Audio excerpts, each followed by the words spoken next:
Welcome back to the channel. This is part 2 of our our little series that we're doing about races, and this video is going to be focusing on tips for preparing for your first race, or if you've not raced in a while, it's maybe something to check in on. But you know, we're going to be looking at what to expect when you get there, some techniques to keep the weekend running smoothly, and most importantly, just how to have a bit of fun. So if you like this video, don't forget to give it a like, it's much appreciated, and yeah, we'll just get started. So first of all, we thought I'd start with a bit about who am I? Who am I to tell you how to race, or certainly your first race? So I've been racing for, believe it or not, 14 years. And that surprises even me to say it. You know, when I was actually doing a bit of research to make this video, I was like, oh my God, that's so long. I always think it's like 8 years, but 14 is ages. So in this time, I've actually raced about 140 events, which averages actually about 10 per year, but there was a few years where I basically only raced about 2 at a time, and then recently it's been about 20 at a time. So pretty hectic to say the least. And I've progressed from being basically one of the worst when I started in the youth category. I was like, is it even worth racing? This is how bad I am. Basically coming 5th from last a few times. And then up until recently, I've managed to take the Scottish Series win and the British Series win, and a couple of Tweed Love Triple Crowns to boot. So quite the progression curve I've had over a very long period of time. So winning races and podiums didn't come easy for me though.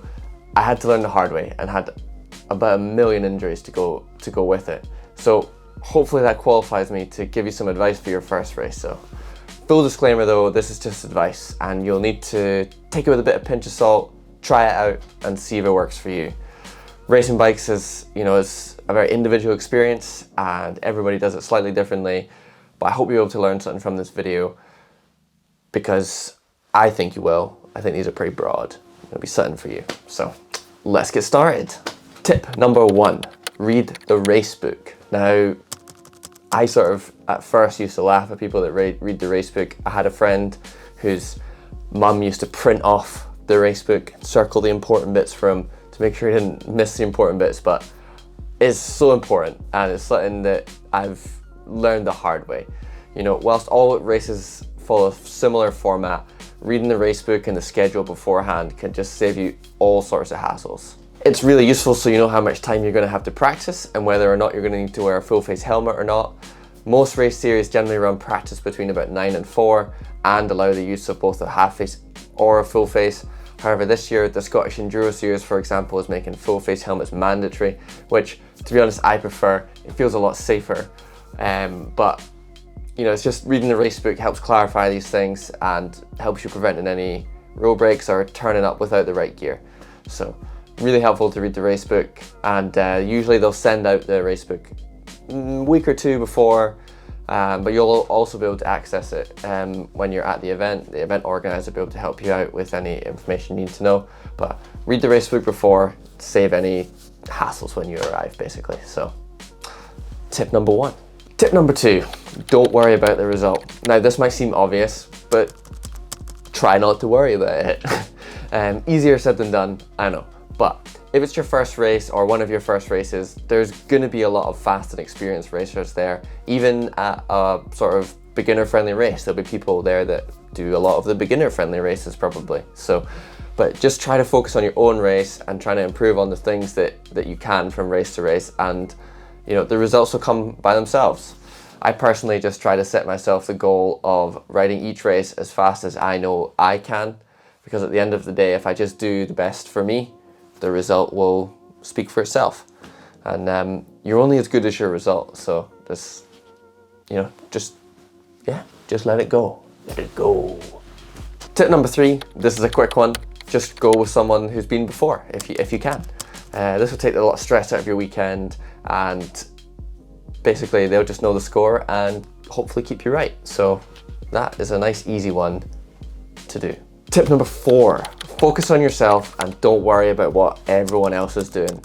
I think this could be maybe the most important tip of this video. It's something that people do forget quite a lot. You know, you see other riders and what's going on, and you stop focusing on yourself. So as you go around practice, you're going to see riders of all abilities riding the course, from, you know, basically a total beginner like maybe you are, all the way up to professionals. The pros are going to be quite simply mind-blowing at riding their bikes and will do things you wouldn't even think of. They can be a great source of inspiration to try lines, so if you never even thought about it, it's great to see. But remember your own limitations, and if it's above your ability, that's okay. I mean, you can come back to it another day. You don't have to do it today. You know, no one's forcing you to do it. So, but you'll also find the complete opposite of the professionals, and they'll be trying a whole host of funky lines, generally ones that involve taking the straightest line possible or insiding a corner unnecessarily. A lot of these lines are terrible. So my advice for your first race is generally just to ride the main line. It'll be pretty fast and you won't make too many mistakes with it either, and it just mentally will be a much more pleasant weekend, I would have said. You know, just not too much to think about, just focus on yourself and riding the main line. So main line with confidence, go for it. Tip number 5, ride the line that you're confident you can ride the fastest. So maybe you do want to ride a different line that's not the main line, and this is kind of following on from the last tip, but so, you know, if you find yourself at a section with a whole host of lines, the best line for you is the line that you can ride the fastest and the most confidently. It's, you know, again, easy to get caught up in finding the fastest line or the one that the pros are riding, but depending on your skills, the fastest line, you know, fastest line might not be your fastest line. So just keep that in mind. You know, I quite often, you know, come back to this, you know, someone's line and like it looks great, but me personally, my skill set, it just isn't going to ride it as well as that person is. Whereas I'll ride this line better. And I guess that's what's kind of cool about mountain biking, is that everybody has their own different style and therefore rides different lines, and they all just make it work. So yeah, ride the line that you are confident you can ride the fastest. So that is tip number 5. There's lots of lines here. Straight line Over the stump? Yeah. Really? Get up there. Oh, to widen it out. That's an interesting option.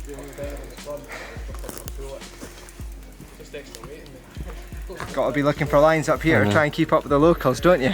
Wait for the locals to come through. Or wait for the locals and then watch them where they go.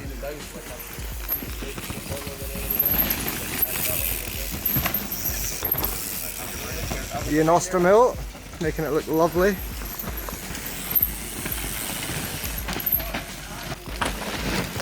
Oh yeah. Oh right, yeah. Tips number 6 and 7 are very much about fueling yourself. So tip number 6 is eat. Eat all day, practice day and race day. Start the day with a decent breakfast. If you're short on time, surprisingly a McDonald's breakfast can be quite effective. Just make sure you double down on the hash browns, you know, get enough calories and carbs in there, but you know, races have been won on a McDonald's breakfast. So yeah, if you know, have like an hour's drive and you don't want to get up even earlier to make breakfast, it's always an option. Or you slept in, you know. But I would recommend eating at least 1 bar per stage. I like to eat mine at the bottom of each stage. It gives me plenty of time to digest that bar, ready for the next stage. Ideally also bring some real food like a sandwich or a wrap. This is just way nicer than eating cereal bars all day, and it's also quite a handy way to get some extra protein in. You know, a bit of cheese or some ham in the sandwich is really good for a bit of protein. Then when you're finished both practice day and race day, get a nice big sandwich in, or some pasta or rice, and plenty of protein too, and your body will thank you for it the next day. Making sure that you eat soon enough after race day is important. And you know, I'm not a nutritionist, but keeping it simple like this has really helped me out. And eating food that you actually like is way more important than eating the right food, I would say. You know, because you'll actually eat it. And you know, for example, loads of people say you need to have gels. I've never had a gel in my life. I think they look disgusting and I never plan to have one. You just don't need gels, certainly for enduro racing. Maybe for a road race, it's like a really handy way to have some carbs, but you don't need to eat gels. They're gross. Some people probably like gels, but I think they're gross. Eat real food. What are we on? Tip number 7 now? Not quite sure, but tip number 7, we're gonna go for it, is drink. Same as eating, but drinking. I see so many people just carrying around a 500 milliliter bottle with just water in it for a full day out on the bike. Just don't do this to yourself, is what I would say. You'll be thirsty and tired, and I tell you what, being thirsty is worse than not being thirsty, is what I always say. And there's numerous ways you can carry extra water around that don't mean carrying a bag. The thing I like to do is just carry little soft bottles around. You can buy these in Decathlon. You can carry a cup around in your pockets. Just drink those first, and then when they're done, the bottle just does nothing and they'll fit in your pocket. I tend to carry around 1.5 or 2 liters of water for a race day, and I'll carry less if there is the opportunity to fill up halfway around. Another really important with hydration is if you can get some carbohydrate powder or some electrolyte effervescent tablets, and I would put one of your bottles with carbohydrate powder and electrolytes in, and the other bottle or your Camelback hydration bladder with just water in it. This is a great way to replenish your electrolytes and get some calories in too, but also not to go overboard and just have like crazy sugar all day. I did that once. I put carbohydrate juice in my bottle and my hydration bladder, and my mouth felt real fuzzy at the end of the day, so probably wouldn't recommend that. And tip number 8. Now, this is also really important. Give yourself all day to practice. It might be possible to ride the course in like 3 hours, and that's fine if that's what you really want to do, but I find giving myself all day to practice, that's, you know, from the start of practice day to the end. Certainly starting early would be the key point. You can finish whenever you want. Means that if anything goes wrong, like a mechanical or there's a stage I want to spend a lot of time looking at, I can just deal with it all in a relaxed manner. I don't need to rush around or worry about running out of time. I can just chill. And the aim with this is to just keep the mental stress of the weekend to a minimum, and ultimately enjoy our weekends more. So that's it. That's our 8 tips for your first race, or if you're thinking about trying racing again after a little break off.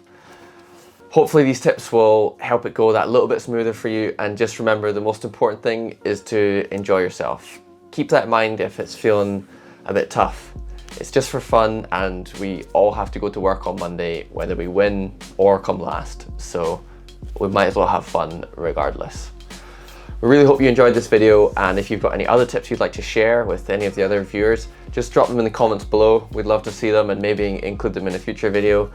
And if you like this video, please give us a like and a subscribe. It really helps the channel. But thanks very much for watching, and until next time, peace.